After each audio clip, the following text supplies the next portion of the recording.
कौरवों का जन्म।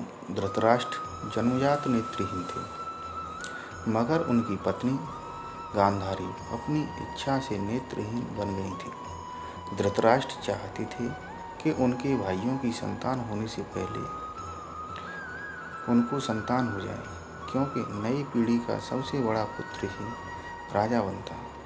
गांधारी गर्भवती हुई, महीने गुजरते गए। 9 महीने 10 में बदले, 11 महीने हो गए, मगर कुछ नहीं हुआ। उन्हें घबराहट होने लगी।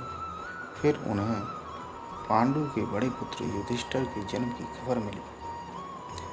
धृतराष्ट्र और गांधारी तो दुख और निराशा में डूब गए।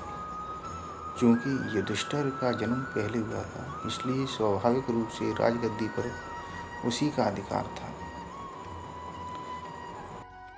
11-12 महीने बीतने के बाद भी गांधारी बच्चे को जन्म नहीं दे पा रही थी। वह बोली, यह क्या हो रहा है? यह बच्चा जीवित भी है या नहीं? यह इंसान है या कोई पशु?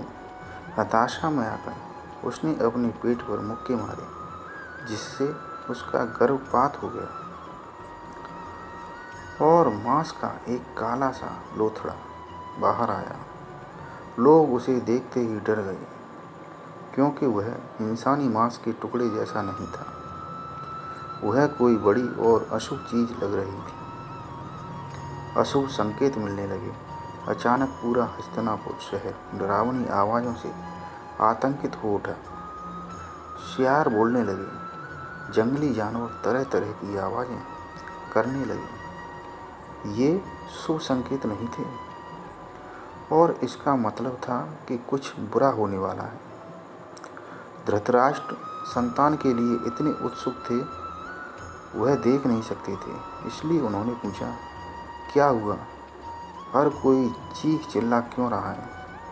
विदुर ने धृतराष्ट्र से कहा, बड़ी मुसीबत में पड़ने वाले हैं। फिर गांधारी ने व्यास जी को बुलाया और उनसे कहा, यह क्या है? आपने तो मुझे 100 पुत्रों का आशीर्वाद दिया था, उसकी वजह मैंने मांस का एक लोथड़ा जन्मा है, जो इंसानी भी नहीं लगता, कुछ और लगता है।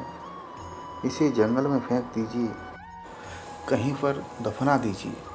व्यास बोले, आज तक मेरी कोई बात गलत नहीं निकली है, न ही अब निकलेगी। वह जैसा भी है, मांस का वही लोथड़ा लेकर आओ। वह उसे तहखाने में लेकर गए और 100 मिट्टी के घड़े, तिल का तेल और तमाम तरह की जड़ी बूटियों को लाने के लिए कहा। उन्होंने मांस के टुकड़े को 100 टुकड़ों में बांटा और उन्हें घड़ियों में डालकर बंद करके तहखाने में रख दिया। फिर उन्होंने देखा कि एक छोटा टुकड़ा बच गया है। वह बोले, मुझे एक और घड़ा लाकर दो, जिसमें उसे डालकर भी रख दिया। और 1 साल बीत गया। 1 साल बाद एक विशाल शिशु निकला। धीरे धीरे सारे घड़े फूटने लगे और सभी बेटे बाहर आ गए। एक घड़े से एक नन्ही सी बच्ची निकली। फिर अशुभ संकेत दिखने लगे। विदुर ने धृतराष्ट्र को बताया, आपको 100 पुत्रों और 1 पुत्री की प्राप्ति हुई है, मगर मैं आपको सलाह देता हूँ, अपने बड़े बेटे को खत्म कर दीजिए। धृतराष्ट्र बोले, क्या कह रहे हो?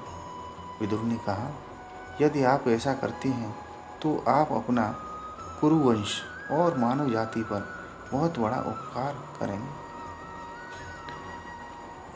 आपके फिर भी 100 बच्चे रहेंगे, 99 बेटे और 1 बेटी। इसे बड़े पुत्र के नहीं होने से आपकी बाकी संतानों को कोई नुकसान नहीं होगा।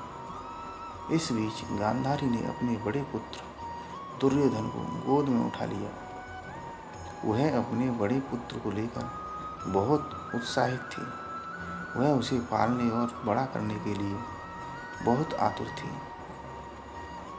लेकिन अपने सगे बेटे से धृतराष्ट्र के मोह ने उनकी बुद्धि खराब कर दी। धृतराष्ट्र ने किसी की कोई बात नहीं सुनी। दुर्योधन अपने 100 भाई बहनों के साथ हस्तिनापुर के महलों में पला बड़ा, जबकि पांडव जंगल में बड़े हुए।